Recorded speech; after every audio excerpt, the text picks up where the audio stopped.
So, random video, sorry for my appearance again. But I was just having some thoughts about boundaries lately, and something that I've realized, there's kind of two parts to it, right? Everybody has boundaries, and one thing I didn't realize about myself is like I never ever set boundaries with people, so it's just not naturally a habit yet. But something about boundaries that my friend was actually telling me, who found a counselor. I'm still trying to find a counselor, but she's talking about consequences for boundaries, right? And her counselor said like the 10 commandments are boundaries. So the 10 commandments are God's boundaries, right? Like there are consequences when we break those commandments or like cross those boundaries with God, and we kind of need to create consequences for other people when they cross our boundaries. And that's, I don't know how to do it, but one thing is just I'm trying to do is remind myself, first of all, I have boundaries for a reason. Like I don't make boundaries to make people's lives more difficult, and I don't really set boundaries unless I literally feel like I'm losing my mind.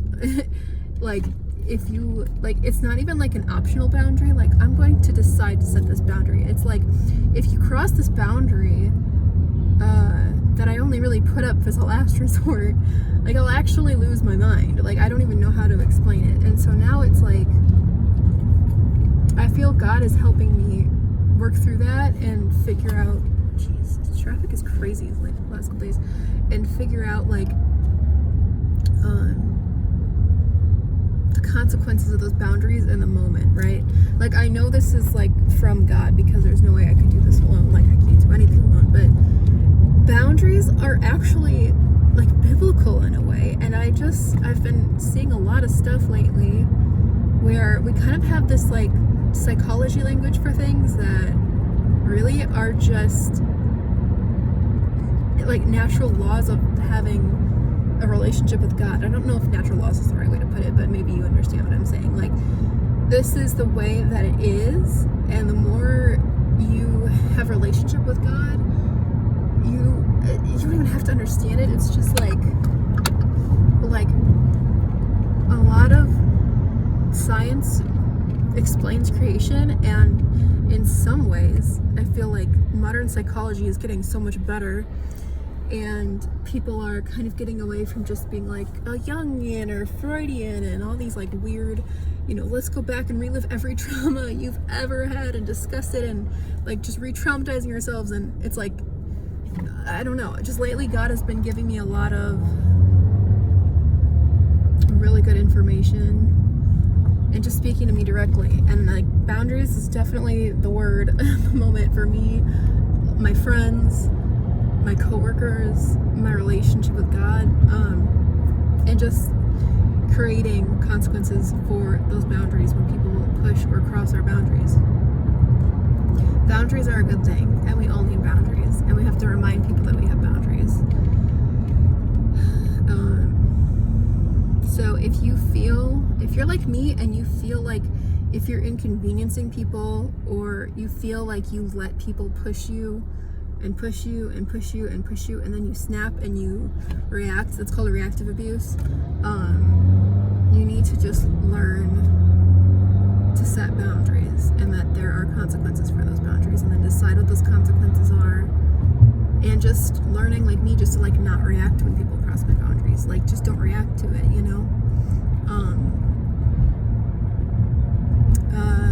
that's pretty much it. I'm really tired. I had a long day.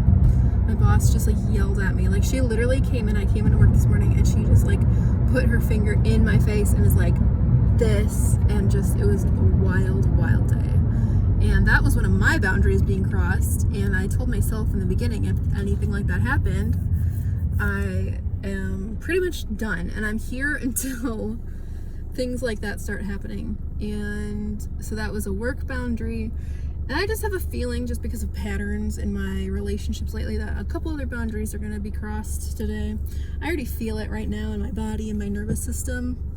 So that's why I was thinking about all of this. And I'll update you on that later. But yeah, boundaries, word of the day. Hopefully I can post more fun content, not this like super heavy stuff that's been going on.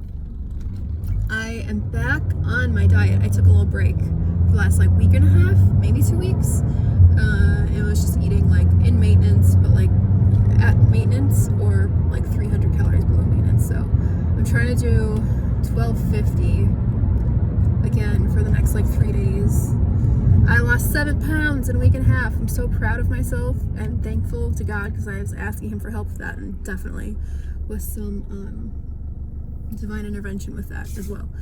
Teaching myself discipline through diet. I'm changing my relationship with food. I'm changing my relationship with my coping mechanisms that clearly were not working at all because I think that I developed so many coping mechanisms that I wasn't, I don't know, like working on what's going on in my head.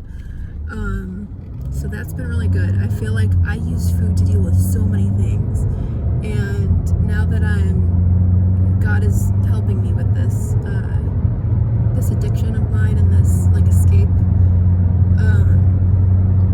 I just feel better mentally, hormonally. I'm so much calmer. Like I'm calm, I'm regulated, and I'm learning to regulate my nervous system. And so eating, I don't even know, it's like putting boundaries on food. Even like I have a boundary of how much I can eat, what I can eat. I ate cake Saturday and Sunday, and I just felt like, ugh, like no. It's not even like, oh, it's a bad food, it's gonna make me fat. It's like, that was not good for my body. I had, not hitting my protein or my micronutrient goals. It's like a boundary for me. I have to set for myself about food as well. So boundaries all around. Boundaries at work, boundaries with food, boundaries with exercise, boundaries with